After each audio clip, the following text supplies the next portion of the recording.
Secara simbolik memperlihatkan bagaimana Prabowo akhirnya harus menghentikan semua ambisi Jokowi. Akhirnya Prabowo mesti berselisih dengan Jokowi. Bertahun-tahun IKN itu dianggap konyol oleh publik tuh. Yang disebut konyol itu yang punya ambisi untuk meresmikan IKN. Jadi akan banyak PSN yang seharusnya udah dibatalkan dari sekarang tuh, karena memang konyol tuh. Ada upaya untuk mengefisienkan anggaran tetapi sekaligus mengefisienkan postur kabinet kan.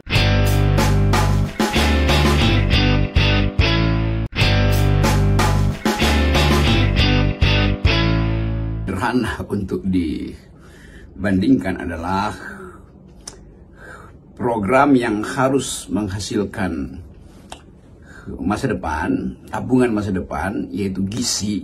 Karena gizi itu berhubungan dengan kapasitas sumber daya manusia, dan tabungan yang sifatnya sekedar pencitraan. Jadi kalau terjadi pemotongan anggaran, walaupun itu menyebabkan kontradiksi, karena memotong anggaran artinya ekonomi tidak bergerak, itu sektor-sektor yang biasanya memperoleh limpahan dari state spending, dari pengeluaran negara itu berhenti. Tetapi selalu ada trade off. Kalau memang ada keinginan dari Presiden Prabowo untuk menghasilkan generasi yang berpikir, ya memang mesti ada tindakan radikal. Dan tindakan radikal itu sudah diperlihatkan oleh Presiden Prabowo, yaitu menghentikan IKN demi makan siang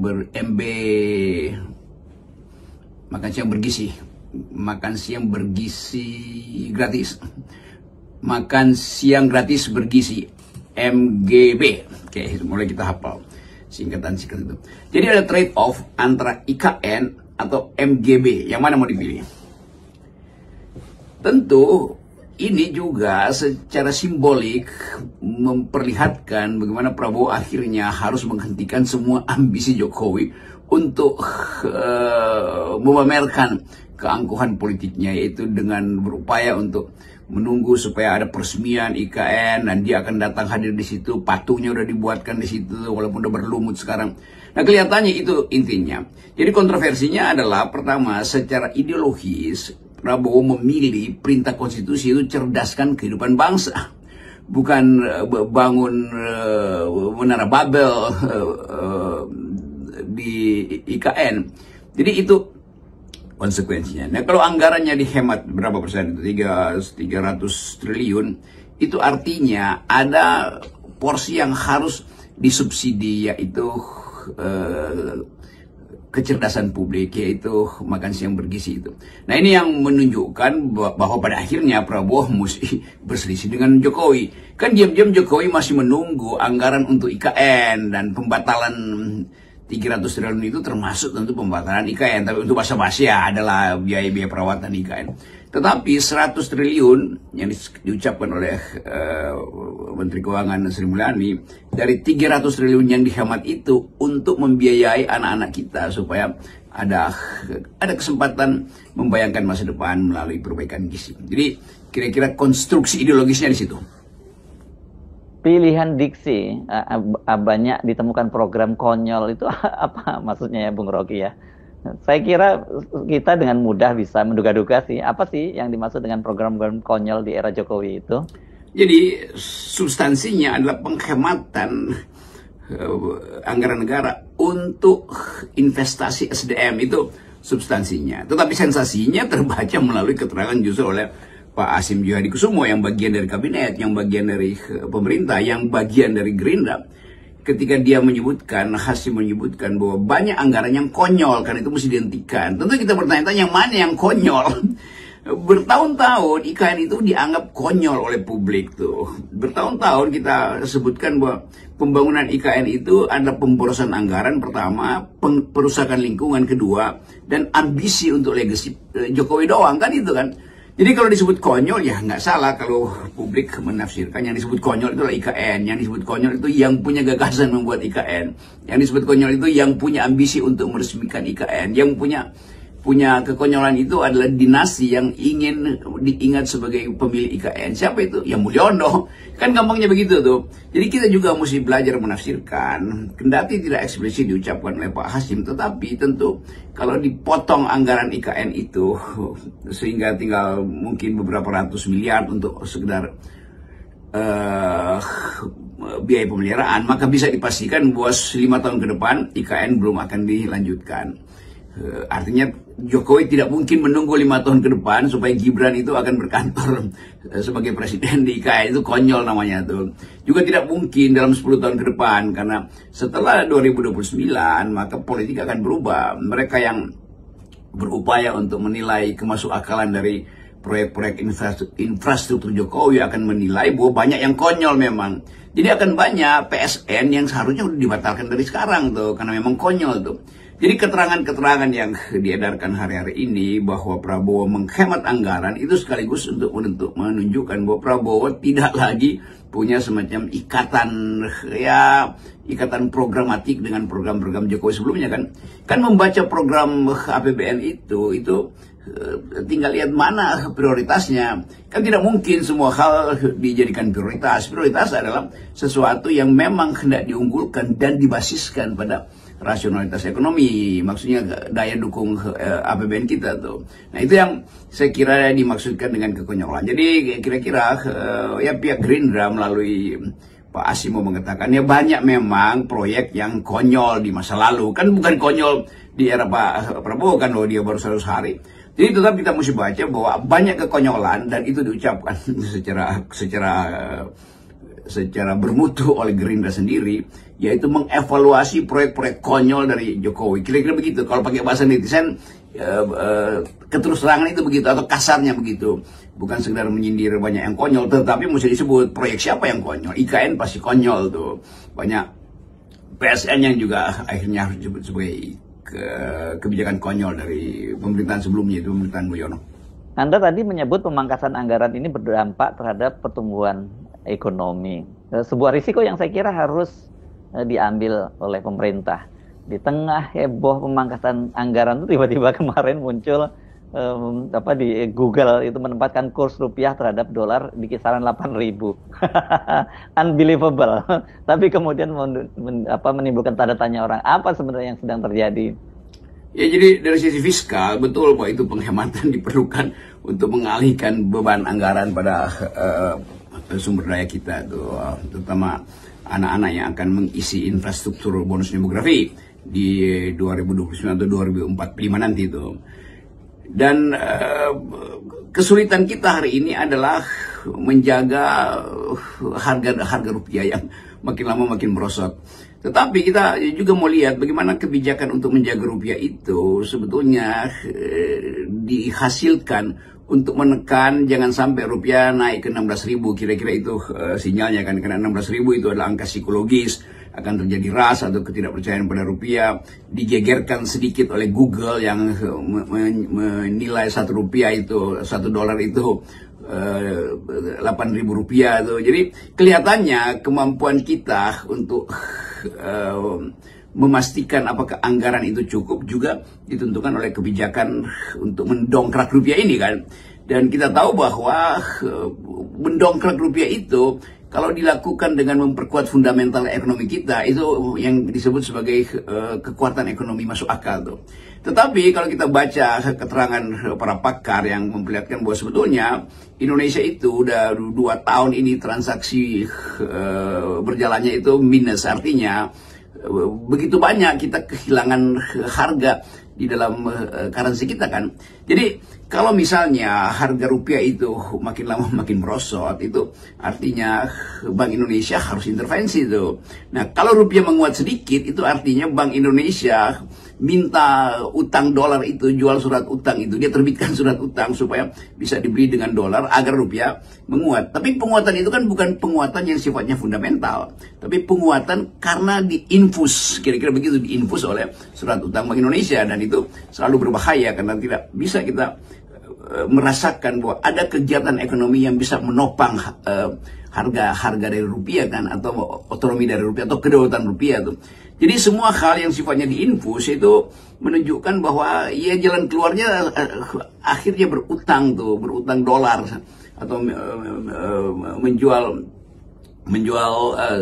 surat utang Bank Indonesia dengan konsekuensi arus uang yang harusnya diatur melalui mekanisme bunga atau mekanisme kurs Bank Indonesia itu tidak lagi bisa dijalankan. Jadi kelihatannya semua hal yang disebut sebagai kekuatan fundamental itu rapuh setelah dibaca bahwa kita mengalami defisit dalam transaksi berjalan. Dan semua itu diterangkan dengan baik oleh banyak analis tuh. Nah, kita membaca sinyal-sinyal itu ke arah kira-kira 6 bulan ke depan, apa masih begini trennya? Kalau masih begini, pasti akan ada gempa bumi ekonomi yang bisa mengakibatkan gempa bumi politik. Sesungguhnya Bung Rocky, kalau mau melakukan penghematan anggaran, selain membatalkan kelanjutan pembangunan IKN, yang paling signifikan kalau mau hemat anggaran, dan itu jumlahnya pasti dipastikan sangat besar, ya pangkas jumlah anggota kabinet. Kalau perlu lebih ramping dibandingkan kabinet Jokowi. Ini kan semacam fake cost gitu ya, yang sangat membebani pemerintah. Ya, publik, netizen, investor terutama sedang menunggu arah kebijakan berikut setelah semua hal dievaluasi 100 hari ini. Yang sudah dipastikan tadi bahwa Prabowo akan memangkas anggaran. Pertanyaan berikutnya, apakah juga seharusnya memangkas size ukuran dari kabinet karena terlalu gembrot kan? Jadi ada obesitas di dalam tubuh pemerintahan, dan itu artinya banyak pengeluaran yang harus dibayarkan. Pasti ada rekrut ASN baru, dan nggak mungkin gaji pegawai itu dipotong, itu nggak masuk akal, itu berbahaya tuh. Ada upaya untuk mengefisienkan anggaran, tetapi sekaligus mengefisienkan postur kabinet, kan mesti itu yang terjadi, dan orang menunggu itu tuh. Dan pada saat penungguan itu berlangsung, tentu tuker tambah deal politik itu akan berlangsung untuk menekan Prabowo supaya jangan menteri saya, jangan menteri gue dari partai A ya, jangan kepala lembaga dari partai B yang dipecat, yang dia dipecat, maksudnya di reshuffle tuh. Jadi Prabowo ada dalam kesulitan sekarang. Dia sudah berjanji untuk penghematan anggaran, tetapi publik menuntut bahwa anggaran di kementerian yang besar ini juga harus dipangkas. Ya, konsekuensinya harus ada perampingan. Dan ini ada saat yang atau momentum yang bagus Prabowo melakukan perampingan, karena mungkin sepertiga dari menteri dalam 100 hari pertama itu sudah menunjukkan incapacity, banyak kontroversi soal pagar laut yang kejelasannya sampai sekarang tidak terlihat siapa yang bertanggung jawab. Pagar sudah dirobohkan, tapi proses hukumnya didiamkan. Antar menteri juga cekcok atau saling silang, upaya untuk menyelundupkan kepentingan, gak ada yang mau berterus terang siapa yang bertanggung jawab. Jadi Presiden Prabowo sedang melihat sebetulnya kekacauan di dalam kabinetnya sendiri kan. Yang terjadi ada semacam kakofoni itu, nantinya suara bising yang gak ada aturannya, yang publik pun mau makin lama makin tajam melihat bahwa di dalam kabinet tidak ada koordinasi isu tentang apa sebetulnya yang terjadi di belakang pagar laut itu. Nah, itu yang juga ditunggu publik. Juga kontroversi menteri-menteri yang dalam urusan haji dibuka di pers, urusan judi online, macam-macam tuh. Nah, semua itu tentu ditunggu secepat-cepatnya dalam tempo saksama, dengan cara singkat-singkatnya untuk dijadikan isu publik sehingga timbul kepercayaan publik. Begitu kepercayaan publik timbul, maka investor merasa oke, ada stabilitas politik, tidak akan ada gangguan karena kendali tetap ada pada presiden. Itu yang memungkinkan investor masuk lagi. Tetapi selama ini diambangkan karena masih menunggu tukar tambah politik di belakang meja, siapa yang mesti digusur dari kabinet, maka investor juga akan nunggu aja. Dia pasti nunggu parkir duitnya di Singapura, di Hong Kong, atau di pusat-pusat sekitar Asia ke Pasifik untuk menunggu iklim politik dan kepastian hukum di Indonesia. Saya pikir sekarang ini ya, publik itu sedang wait and see kalau melihat langkah-langkah yang dilakukan oleh pemerintahan Prabowo. Langkah-langkah konkret yang mereka tunggu itu apa sih di balik retorika politik Prabowo, ya, khususnya yang sering menyebutkan akan memberantas korupsi gitu, masalah korupsi. Ya, kalau memang kemudian Jokowi ini dan keluarganya diusut begitu, saya kira publik itu akan akan mendapatkan satu bukti yang tidak terbantahkan bahwa Prabowo itu serius memberantas korupsi dan menarik garis tegas dengan Jokowi. Kalau enggak itu, ya orang akan menganggap ini adalah hanya retorika. Dan ini soal begini ini kan kalau di pasar ini persepsi, yang disebut sebagai persepsi, dan persepsi itu sangat penting.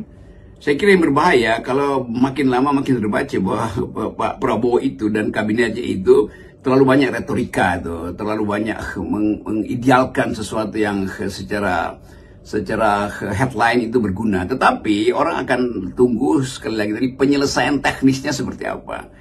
Setelah paradigmanya diselesaikan, itu paradigma untuk pindah dari infrastruktur pergi pada SDM, dan itu artinya mesti dibatalkan proyek-proyek strategis yang berongkos,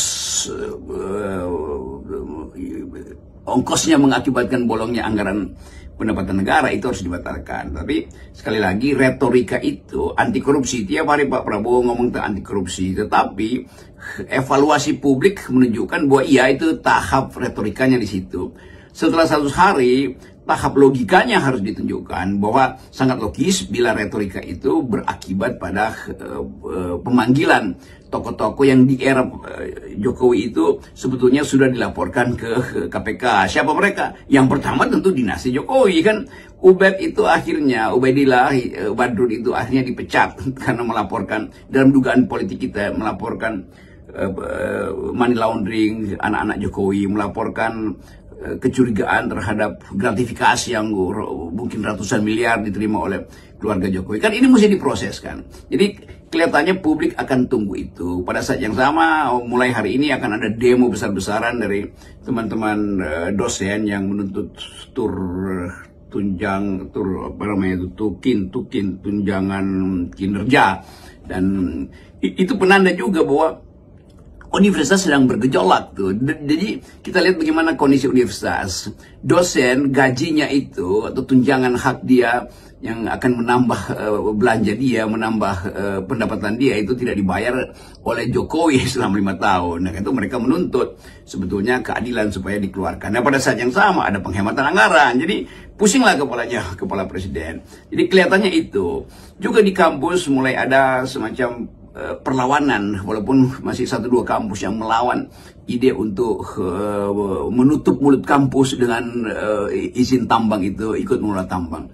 Kan kampus harusnya menambang pikiran, bukan ditambang oleh kekuasaan dengan menyogok tambang batu bara kan. Itu jadinya tuh.